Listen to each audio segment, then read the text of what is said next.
Hi friends, welcome to Avadi Samayal. இன்னைக்கு வறுத்தரைச்ச முட்டைக்கறி எப்படி செய்யறதுன்னு சொல்லி நம்ம பார்க்க போறோம்.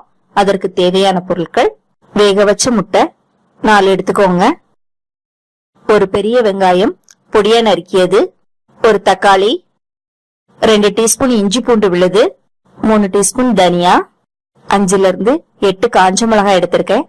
காரம் தேவைக்கேற்ப எடுத்துக்கோங்க.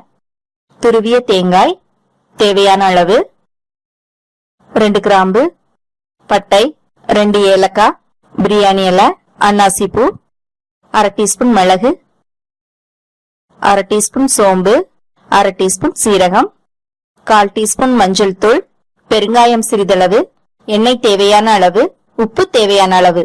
இப்ப இதை எப்படி செய்யறதுன்னு சொல்லி நம்ம பார்க்கலாம். கடாய மீடியம் ஃப்ளேம்ல சூடு பண்ணிக்கோங்க.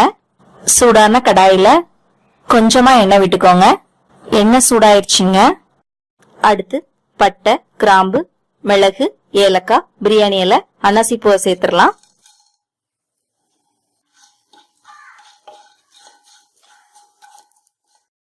அடுத்து தனியாவை சேர்த்துடலாம். மீடியம் ஃப்ளேம்ல வச்சே வறுத்துக்கோங்க. அடுத்து சோம்பு, சீரகம் சேர்த்துடலாம்.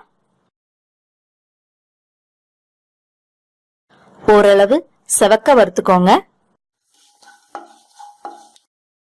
அடுத்து நம்ம காஞ்ச மிளகாய் சேர்த்துடலாம்.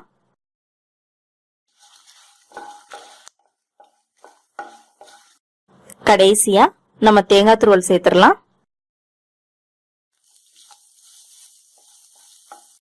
தேங்காவை நல்லா பொன்னிறமா வறுத்தாச்சுங்க. அடுத்து நம்ம ஸ்டவ் ஆஃப் பண்ணிடலாம். சூடு ஆறின உடனே நம்ம மிக்ஸி ஜாருக்கு மாத்திரலாம். அடுத்து கொஞ்சமா தண்ணீர் சேர்த்து நல்லா மைய அரைச்சு எடுத்துக்கோங்க. நம்மோட மசாலா பேஸ்ட் ரெடி ஆயிருச்சுங்க. அடுத்து சூடான கடாயில எண்ணெய் விட்டுக்கோங்க. எண்ணெய் சூடாயிருச்சுங்க. அடுத்து நம்ம வெங்காயத்தை சேர்த்துடலாம். வெங்காயத்தை நல்லா பொன்னிறமா வதக்கிக்கோங்க. வெங்காயம் நல்லா பொன்னிறமா வதங்கிருச்சுங்க. அடுத்து நம்ம இஞ்சி பூண்டு விழுது சேர்த்துடலாம். இஞ்சி பூண்டு விழுதோட பச்சை வாசனை போற வரைக்கும் நல்லா வதக்கிக்கோங்க. அடுத்து நம்ம தக்காளியை சேர்த்துடலாம். தக்காளியை நல்லா வதக்கிக்கோங்க. தக்காளி நல்லா வதங்கிருச்சுங்க. அடுத்து நம்ம மஞ்சள் தூள், பெருங்காயத்தூள் சேர்த்துடலாம். நல்லா மிக்ஸ் பண்ணிக்கோங்க. அடுத்து நம்ம வறுத்து அரைச்சு வச்சிருக்கிற மசாலா பேஸ்ட இதுல சேர்த்துடலாம்.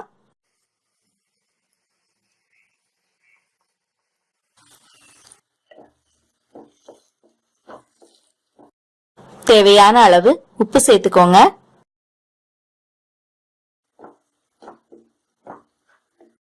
தேவையான அளவு தண்ணீர் சேர்த்துக்கோங்க.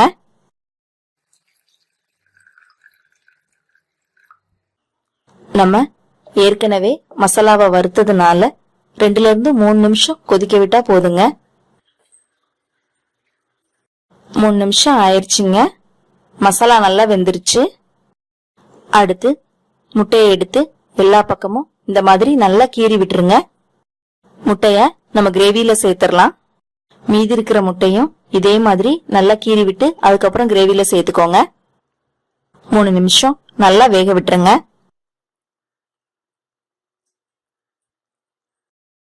கிரேவி பதம் வந்துருச்சுங்க. அடுத்து நம்ம கொத்தமல்லி தழை தூவி இறக்கிடலாம்.